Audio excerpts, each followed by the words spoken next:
მოგესალმებით, ვაგრძელებთ საუბრებს მათეს სახარების მეშვიდე თავთან მივედით და სწავლება იქნება განკითხვის შესახებ. განკითხვა მინდა გითხრათ, რომ კაცობრიობის სცენია და განკითხვა, რასაც წავიკითხავთ, გარდა იმისა, რაღაცა დაგვჭირდება პირადი მაგალითების მოხმობა, იმიტომ რომ ერთია, როდესაც რაღაცა საუბრობს სწავლებაზე და ეს მხოლოდ რაღაცა თეორიული სახით შეიძლება ესე ამბობდე, რომ არ უნდა განიკითხო, მაგრამ უნდა ვისაუბროთ იმაზე, რომ რას ნიშნავს არ განიკითხო, როგორ უნდა აღასრულო ეს მცნება ადამიანმა. ახლა გადავდივარ თემაზე, რომელიც გახლავთ თემა განკითხვისა, რაც როგორც უკვე მოგახსენეთ კაცობრიობის სცენია. ეს გახლავთ მათეს სახარების მეშვიდე თავის პირველი მუხლი. ნუ განიკითხავთ, რათა არა იყოთ განკითხულნი. რადგან რა განკითხვითაც განიკითხავთ, იმითვე განიკითხებით და რა საწყაოთით მიუწყავთ, იმითვე მოგეწყვებათ თქვენ. ხშირად ადამიანებს განკითხვა, განსჯა, რაღაც საუბარი, ჭორაობა ერთმანეთში ერევათ. რა არის განკითხვა? როდესაც მაცხოვარი ბრძანებს, რომ ნუ განიკითხავთ, რათა არ იყოთ განკითხულნი. ჩემმა შვილმა რომ რაღაცა დააშაოს და მე ვისაუბრო მის დანაშაულზე. როგორ ფიქრობთ, ეს განკითხვაა? რა თქმა უნდა არა. ეს არის ის გულის წუხილი, ეს არის ის განცდა, რომ ჩემმა ძალიან ახლობელმა შვილმა იქნება ეს თუ რაღაც ახლობელმა ადამიანმა, რომელიც მე გულით მიყვარს, რაღაცა მას შეეშალა და რაღაცა ისე ვერ გააკეთა. აქედან გამომდინარე, თუ კი მე ვისაუბრებ ამას, ვინმესთან, ჩემს მეგობართან იქნება თუ ჩემს ახლობელთან, ეს არ ჩამეთვლება მე განკითხვად, ეს იქნება აბსოლუტური განცდა, წუხილის გაზიარება, რომ ადამიანს რაღაცა შეეშალა და ძალიან არ მინდოდა რომ ასე მომხდარიყო.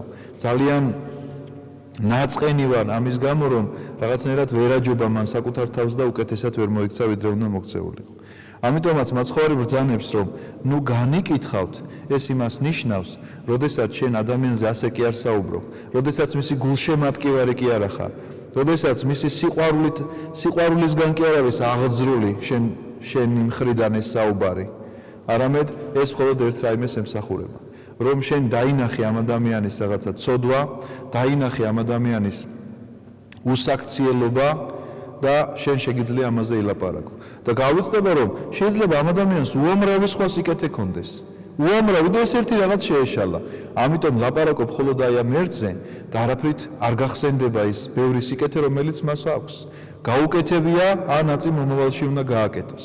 ამიტომაც, როდესაც პავლე მოციქული ბრძანებს პირდაპირ, ვინ ხარ შენ, როდესაც ხვის მონას განიკითხავ?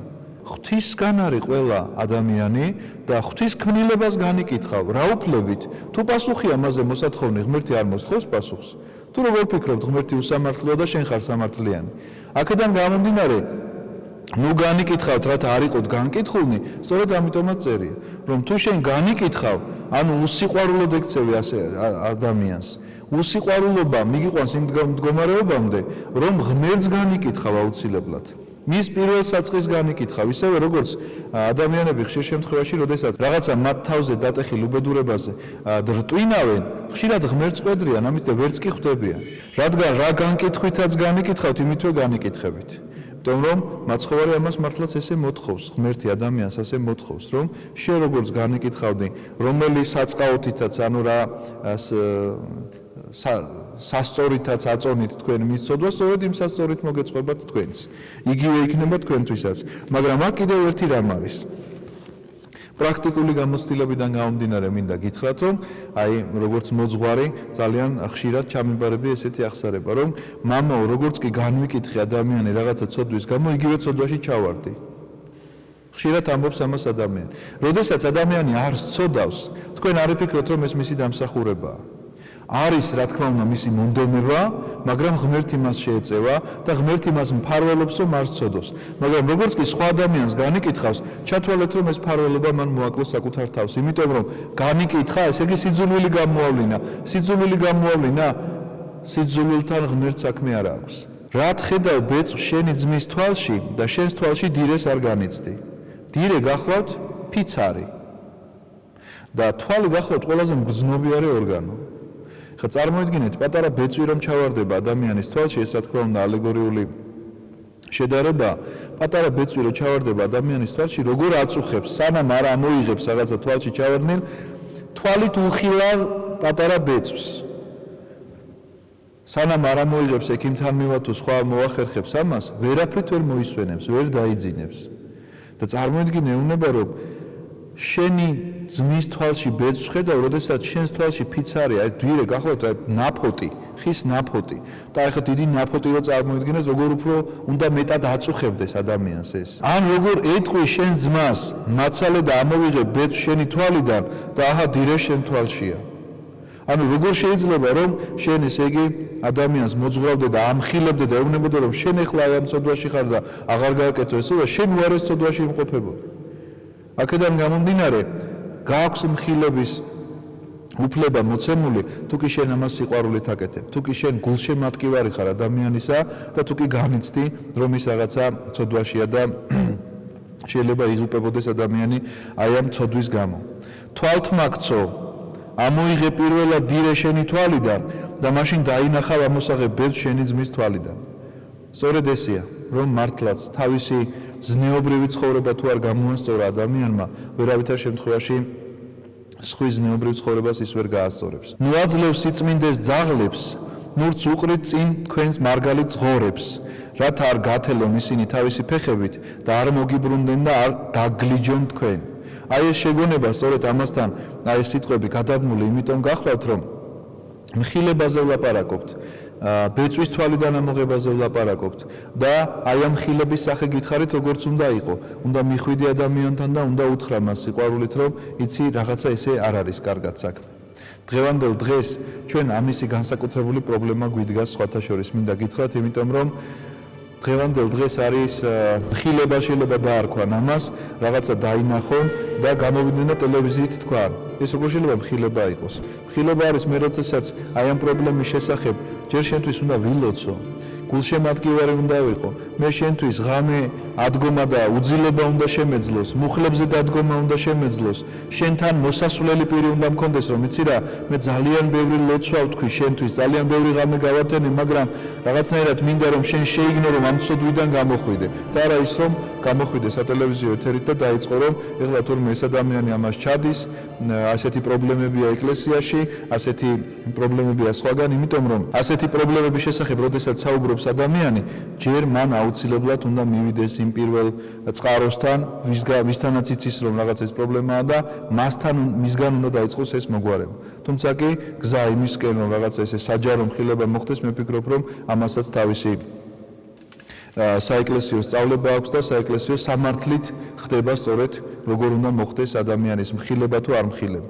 ამიტომაც ნუ აძლევთ სიწმინდეს ძაღლებს, ნუც უყრით თქვენს მარგალიტებს ზღორებს, იმას ნიშნავს რომ აზრი არ აქვს თუ ერთხელ ამხილი ადამიანი თუ ამის შემდგომ ორ ადამიანთან ერთად და კრებულთან ერთად არ შეიგნო მან, არავითარ შემთხვევაში არ შეიძლება რომ ამ ადამიანს კიდევ დაუწყო რაღაც შეგონება. იმიტომ რომ მისთვის ეს სიწმინდე, რომლის შესახებაც შენ ელაპარაკები, პირიქით ჩასაფრებულია როგორც ძაღლი და ღორი, იმიტომ რომ არ ესმით მათ რა არის სიწმინდე. ითხოვეთ და მოგეცემათ თქვენ, ეძიეთ და იპოვით, აკაკუნეთ და გაგეღებათ თქვენ. რადგან ყველა ვინც ითხოვს იღებს და ვინც ეძიებს პოულობს და ვინც აკაკუნებს გაეღება. აი ეს სამი მდგომარეობა ადამიანისა, რომ ითხოვეთ და მოგეცემათ, ეძიეთ და იპოვით, აკაკუნეთ და გაგეღებათ, იცით რატომ არის ესეთი შედარებები მოყვანილი, იმიტომ რომ ყოველივე ამას რაღაცა გარკვეული დრო სჭირდება. ჩვენ დროში ვცხოვრობთ. და ამიტომ როდესაც რაღაცას დაკარგავ და მის ძებნას დაიწყებ, გარკვეული დრო სჭირდება იმას სანამ იპოვი. ხო მართალია, რაღაცა ნივთი თუ დაგეკარგა და იწყებ მის ძებნას, სანამ იპოვი, რაღაცა დრო გეკარგება. ისევე როგორც რომ დააკაკუნებ, მაშინ ეკარები არ იღება. გარკვეული ლოდინი ხომ გჭირდებათ ამისთვის. ამიტომ ჩვენ მოთფინება უნდა ვისწავლოთ. მოთფინებაზე აქვს ლაპარაკი და სწორად თხოვნის შესახებ არის, რწმენით თხოვნის შესახებ. როდესაც ადამიანი რწმენით ითხოვს, მას აუცილებლად მიეცემა. და ვინ არის თქვენ შორის კაცი, რომელიც თუ სთხოვს თავისი ძე პურს, ქვას მისცემს მას, იმიტომ რომ ესეთი შედარება მოაქვს შემდგომ ალეგორიული მაცხოვარს, რომ რომელი ადამიანი გეგულებათ ისეთი, რომ თავისი ძე მივიდეს და პურის თხოვოს და ქვა მისცეს მას. მაგრამ არსებობენ ისეთი ძეები, რომლებიც ქვას ითხოვენ და ამიტომაც მათ პურიც არ ეძლევათ. გულისხმობ ამაში, რა თქმა უნდა, ალეგორიულად გულისხმობ, რომ როდესაც ადამიანი რაღაცას ითხოვს და არ ეძლევა, ეს იმას ნიშნავს, რომ ან არასწორად ითხოვს, ან სარწმუნოება არ აქვს და ისე ითხოვს. და თუ თევზს თხოვს, გველს მისცემს მას. ეს გვავი მამაზეა ლაპარაკი, რომელთანაც შვილი მივიდა და რომ პური თხოვოს, ქვას არ მისცემს, თევზი რომ თხოვოს, გველს არ მისცემს. და თუ თქვენ უკეთურებმა იცით კეთილი მისაცემის მიცემა თქვენი შვილებისთვის, რამდენად უფრო მამა თქვენი ზეცათა მისცემს კეთილს იმათ, ვინც თხოვს მას. ამიტომაც ეუბნება მათ, რომ და თუ თქვენ უკეთურებმა და ეს უკეთურება ამ შემთხვევაში არ გეგონოთ, რომ შეურაცხყოფაა კაცობრიობისა. არამედ შედარებითია ეს ყველაფერი, იმიტომ რომ როგორ შეიძლება ღმერთის ბუნება და კაცის ბუნება ჩვენ ერთმანეთს შევადაროთ. ეს სიტყვა უკეთურება ბევრად უფრო კნინ ფორმაში უნდა გამოგვეყენებინა, თუ კი ღმერთს და კაცს ერთმანეთს ვადარებთ, ხო მართალია? ამიტომაც შეურაცხყოფათ არ უნდა მოგვესმას, პირიქით უნდა აღვთქვათ, რომ თუ კი თქვენ უკეთურებმა, ანუ ჯერ კიდევ რომელსაც არ მიგიღწევიათ რაღაცა სიმაღლისთვის, არასულ ხართ სათნოების რაღაც სიმაღლეზე, თქვენც კი იცით, რომ შვილი რომ ითხოვს, რა უნდა მისცეთ და რა არ უნდა მისცეთ, რამდენად უფრო მამა თქვენი ზეცათა მისცემს კეთილს იმათ, ვინც თხოვს მას. ანუ კეთილს სათხოვარს, რა თქმა უნდა, მისცემს. ყოველივე რაც გინდათ რომ გაგიკეთონ თქვენ ადამიანებმა, თქვენც ის გაუკეთეთ მათ, რადგან ეს არის ჯული და წინასწარმეტყველნი. აი ერთ სიტყვაში შეიძლება ერთ წინადადებაში დაწერილი ქრისტიანობის ფორმულა. ყოველივე რაც გინდათ რომ გაგიკეთონ თქვენ ადამიანებმა, თქვენც ის გაუკეთეთ მათ. და თუ გინდა შენ იყო კარგი ქრისტიანი, სწორედ აი ამ ფორმულით უნდა ცხოვრობ და შეიძლება ესე ითქვას, იმიტომ რომ რა ქსიამოვნებს ადამიანებისგან ყურადღება, ყურადღებიანი უნდა იყოს შენც. ზრდილობა, ზრდილობიანი უნდა იყოს შენც. არ მგონია რომ ვინმეს უხეშობა და უზრდელობა მოსწონდეს. ხო მართალია?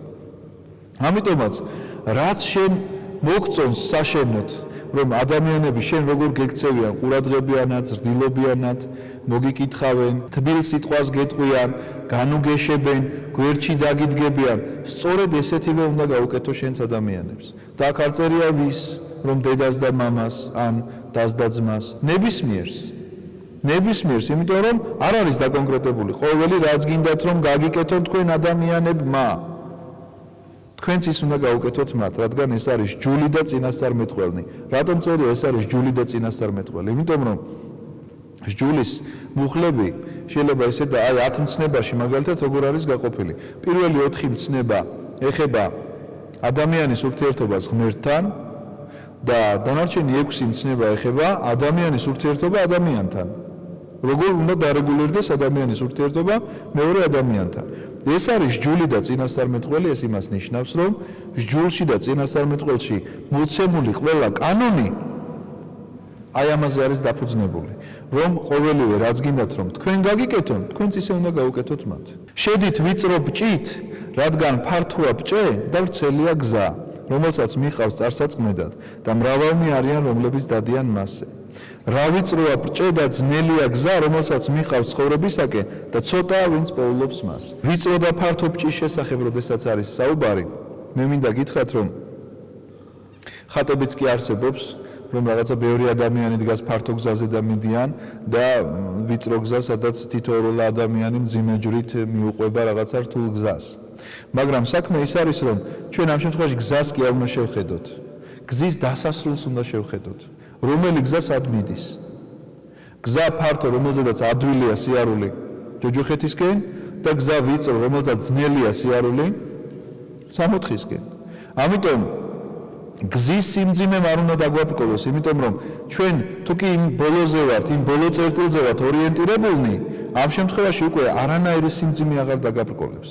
ანუ ამ ცხოვრებისეული არანაირი ბოროტება, ცილის წამება თუ ასე შემდგომ რაღაცა შევიწროება უკვე აღარ დააბრკოლებს ადამიანს, როდესაც იცის გზის ბოლოს რა არის. და პირიქით, იოლი ცხოვრების ამრჩეველნი, ადამიანები, რომლებიც ამ ყველაფერს უგულებელყოფენ, ადამიანები, რომლებიც ფიქრობენ, რომ იოლად მიაღწევენ იმ გზას, რასაც ადამიანები ამ ვიწრო ბილიკით დადიან, ცდებიან, იმიტომ რომ ცეკვა თამაში და დაფაზულნით შეუძლებელია ცათასასუფეველის მოპოვება.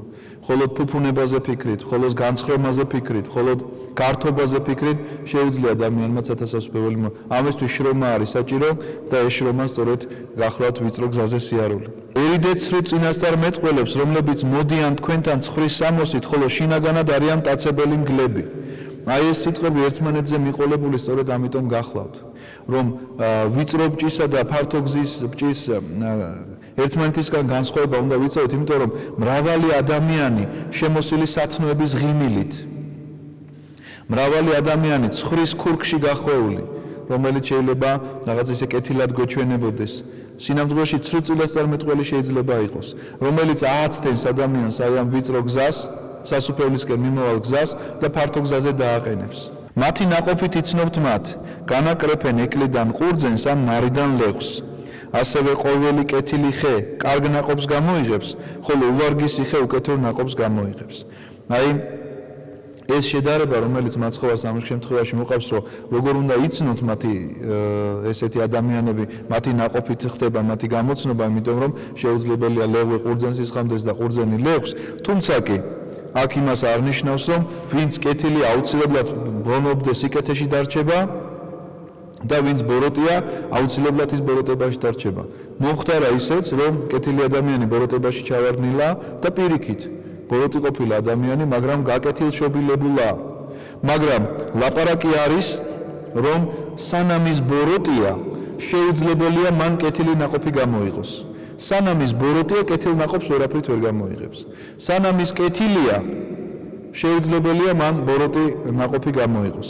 მაგრამ მაგალითისთვის შეგვიძლია დავასახელოთ, კეთილი და კარგი იყო დავით მეფე, მეფსალმუნე, მაგრამ ძალიან მძიმე წოდაში ჩავარდა. და ჩავარდა როდესაც შეიცვალა. როდესაც სიკეთეს განუდგა, მაშინ ჩავარდა და ნაყოფი ბოროტი გამოიღო. მაგრამ კვლავ შეიცვალა სინანულის საშუალებით და კვლავ იგივე სიკეთის გზას დაადგა. ამიტომ ეს არ ნიშნავს, რომ რაღაცა რადგანაც ხეზე, ლეღვზე და ყურძენზეა ლაპარაკი, რომ მხოლოდ ყურძენს გამოისხავს ყურძენი და ლეღვს ლეღვი, რომ ადამიანებს შორისაც შეიძლება ასე იყოს, რომ თუ ბოროტი აუცილებლად ყოველთვის ბოროტ ნაყოფს გამოიღებს. სანამ ბოროტებაშია, რა თქმა უნდა, ყოველთვის ბოროტ ნაყოფს გამოიღებს, იმიტომ რომ მიუხედავად იმისა, რომ მრავალ სხვა სიკეთეებს შეიძლება აკეთებდეს ან სხვის მოსაჩვენებლად, ან თუნდაც თავის გასამართლებლად, ის ბოროტება, რომელიც მასშია, ის ბოროტება თავის ნაყოფს ყოველთვის ბოროტად წარმოაჩენს. ამის მაგალითად ჩვენ შეგვიძლია მრავალი რამ დავასახელოთ, აი ამ ცრუ წინასწარმეტყველებთან დაკავშირებით. დღეს ძალიან პოპულარულია ეს თემა, ადამიანები დადიან ეგრეთ წოდებულ წინასწარმეტყველებთან, რომლებიც არაფრით არ განსხვავდებიან ჩვეულებრივი მკითხავებისგან. თან ისეთი სახით ხდება ეს ყველაფერი, სწორედ ეს სიტყვები მიესადაგება, რომ ესენი არიან ცხრის ტყავში გარხვეული მგლები, იმიტომ რომ აქ მკითხავებთან შეიძლება ნახოთ ხატები და ანთებული სანთელი, რომელიც მათ ჭირდებათ იმისთვის, რომ ადამიანები არ დაფრთხნენ. რომ თითქოს მლოცველია, თითქოს ხატებთან პირჯვარს იწერს, თითქოს ეს ადამიანი ესე იგი ამას ქრისტეს სახელით აკეთებს, მაგრამ სინამდვილეში ესე არ არის, ეს არის მოჩვენებით, ეს არის ცრუ, იმიტომ რომ არსად ქრისტე ღმერთი მაცხოვარი ჩვენ არ გვრთავს ამის ნებას, რომ მკითხავებთან მიაროთ. და რაში სჭირდება ადამიანს ეს მკითხავი და ცრუ წინასწარმეტყველი, რომ გაიგოს თავისი მომავალი. და გაიგოს მომავალი არა ის, ცხონდება თუ არა, არამედ გაიგოს მომავალი ის, რომ გათხოვდება თუ არა. სამსახურში დააწინაურებენ თუ არა, სახლს შეიძენს თუ არა და ასე შემდგომ და ასე შემდგომ. კვლავ ამ ქვეყნიურობაზეა ლაპარაკი. აქედან გამომდინარე, უნდა ვერიდოთ ასეთ ადამიანებს და ნაყოფით იცნობა ეს ყოველივე, როგორც ხე იცნობა ნაყოფით, რომ ბოროტი ბოროტს გამოიღებს ნაყოფს, ამითი უნდა ცნობდეს ადამიანი სრულ წინასწარმეტყველთა გვაქვს საქმე მკითხავთან, თუ მართლაც კეთილსინდისიერ მორწმუნე ადამიანთან. არ შეუძლია კეთილ ხეს უკეთური ნაყოფის გამოღება, არც უვარგის ხეს კარგი ნაყოფის გამოღება. ყოველ ხეს, რომელიც არ გამოიღებს კარგ ნაყოფს, მოჭრიან და ცეცხლში ჩააგდებენ. ასე რომ მათი ნაყოფით იცნობთ მათ. კვლავ იმეორებს მაცხოვარი აი ამ მუხლს და ამის შემდგომ დაურთავს უკვე შესაშინებლად, რომ ადამიანებმა უნდა იცოდნენ, რომ ყოველი ხე, ამ შემთხვევაში იგულისხმება ადამიანი, რომელიც არ გამოიღებს კარგ ნაყოფს, მოჭრიან და ცეცხლში ჩააგდებენ. ისევე როგორც ეზოში ისეთი ხე თუ გაქვს, რომელიც ნაყოფს არ იძლევა, არაფერში არ გჭირდება. არც ჭრტილი აქვს, არც ნაყოფს იძლევა, არაფერი ტყუილად დგას ეს ხე. ამ ხეს ჭრიან და ზამთარში მათი თბებიან. არა ყველა ვინც მეუბნება მე უფალო შევა ცათა სასუფეველში, არამედ ვინც აასრულებს ჩემი ზეცათა მამის ნებას.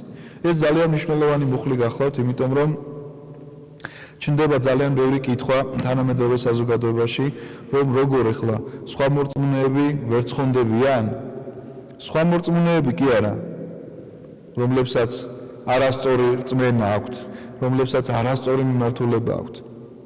არამედ ის მართლმადიდებლებიც კი, რომლებიც არასრულებენ ზეციური მამის ნებას, უცხოა უფლისათვის. ნახეთ, არა ყველა ვინც მეუბნება მე უფალო. იმიტომ რომ შეიძლება უფალს ეძახდეს, მაგრამ ზეციური მამის ნებას არ ასრულებდეს. შევა სასუფეველში არა ყველა ანუ უარყოფითი ნაწილაკით იწყება არ შევა სასუფეველში, არამედ ვინც ასრულებს ჩემი ზეცათა მამის ნებას, ვინც აღმასრულებელია ზეციური მამის ნებისა.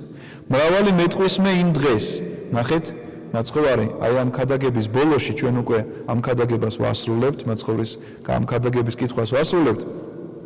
ბოლოში თავის თავს წარმოაჩენს როგორც მსაჯულს.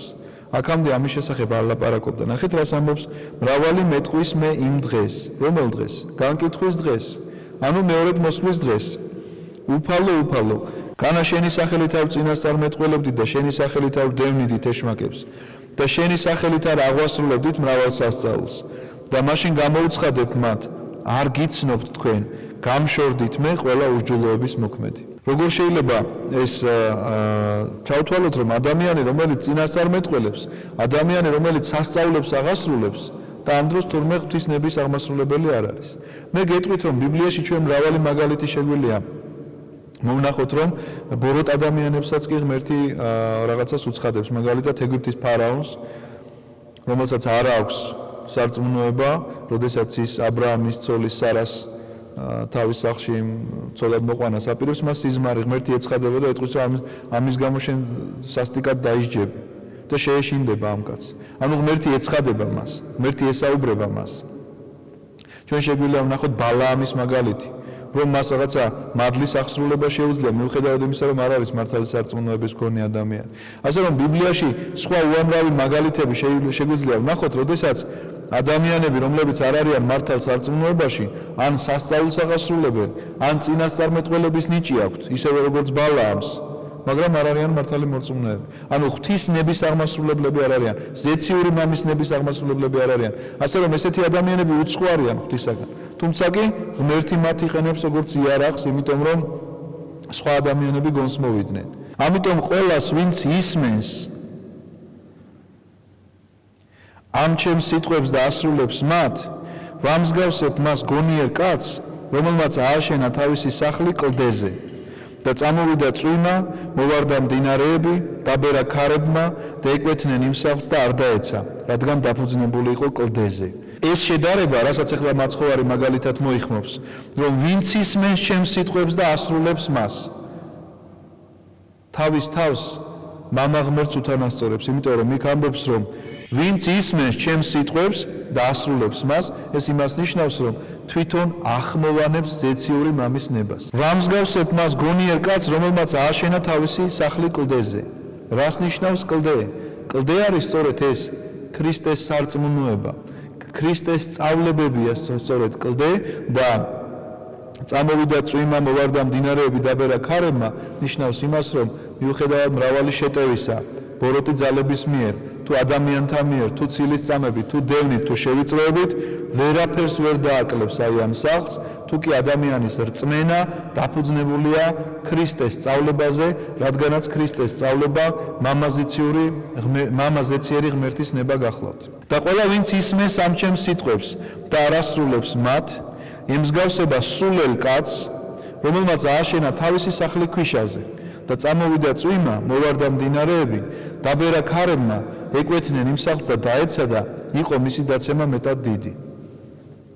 ეხლა ეს უკუ მაგალითი, რომ ქვიშაზე აშენებული სახლი თუ კი მას ესეთი განსაცდელები მოევლინება ან ცილისწამებით ან რაღაცა ნებისმიერი შევიწროებით, ამ შემთხვევაში ადამიანი თუ კი სარწმუნოებაზე არ არის დაფუძნებული და მისთვის კლდეთ არ იქცევა ეს სარწმუნოება, რა თქმა უნდა ეს სარწმუნოება მას გამოეცლება აქ არასტიქიურ უბედურებაზე და არა რაღაცა ბეტონის სახლზეა ლაპარაკი, არამედ იმ სახლზე, რომელიც შენი სარწმუნოებით უნდა ააშენო შენ სულში. შენი სულის მშენებლობაზეა ლაპარაკი და ეს ყველაფერი უნდა იყოს დაფუძნებული ქრისტეს ცნებებზე და ქრისტეს სარწმუნოებაზე. და იყო როცა დაასრულა იესომ ეს სიტყვები, განსვიფრებული იყო ხალხი მისი მოძღვრებით. რადგან იგი ასწავლიდა მათ როგორც ხელმწიფების მქონე და არა როგორც მათი მწიგნობრები და ფარისევლები. რას ნიშნავს ეს სიტყვები, რომ მართლაც განსვიფრებული იყო ხალხი, იმიტომ რომ კარგი მქადაგებლის მოსმენა ყოველთვის განსვიფრებას და ახტაცებას იწვევს თითოეულ ადამიანში, ალბათ ამაში დამეთანხმებით, იმიტომ რომ როდესაც ადამიანს კარგი სიტყვა მოსდევს და სასიამოვნოა სასმენელად მისი ეს სიტყვები, ნამდვილად იწვევს განსვიფრებას, მაგრამ აქ არ იყო მხოლოდ ეს, რომ რაღაცა სიტყვები, რაღაცა პოეზიასავით ლამაზად და მუსიკალურად ჟღერდა ადამიანის ყურში. არამედ ამ სიტყვებს როგორც ხელმწიფების მქონე, იმიტომ რომ მის სიტყვას ჰქონდა ძალა. თითოეული ადამიანის გულის სიმს ეხებოდა. და რატომ? იმიტომ რომ ესენი იყვნენ ადამიანები, რომლებიც მხოლოდ მშრალად სწავლობდნენ კანონებს. ზეპირად უნდა სწოდნოდათ კანონები. მაგალითად არა იმრუშო, არა იპარო, არა კაცკლა, არა ცოლი, არა გული გითქმოდეს, ასე შემდგომ და ასე შემდგომ. მაგრამ ნახეთ მაცხოვარმა როგორ ზიაღმატებულად წარმოაჩინა ეს ყოველივე, რომ განამარტო არ უნდა მოიპარო. გულშიც კი არ უნდა გაივლო, ეს ყველაფერი სიყვარულს უნდა ემსახურებოდეს და ზეციური მამის ნებას უნდა ემსახურებოდეს და ზეცისკენ უნდა იყოს შენი თვალები მიპყრობილი. ასე რომ ჩვენ დღეს დავასრულეთ მეშვიდე თავის განხილვა, მინდა გითხრათ რომ ეს ზნეობრივი შეგონება, რომელიც მე-5, მე-6, მე-7 თავებშია განმოცემული, უნდა იყოს ჩვენთვის სახელმძღვანელო, როგორ უნდა ცხოვრობდეს ადამიანი და როგორ უნდა ხელმძღვანელობდეს ის ღმერთთან ურთიერთობაში, აი ამ კანონებით და როგორ უნდა ურთიერთობდეს ადამიანებთან აი ამ კანონებიდან გამომდინარე. დიდი მადლობა ყურადღებისთვის, დაგემშვიდობებით, კარგად ბრძანდებოდით.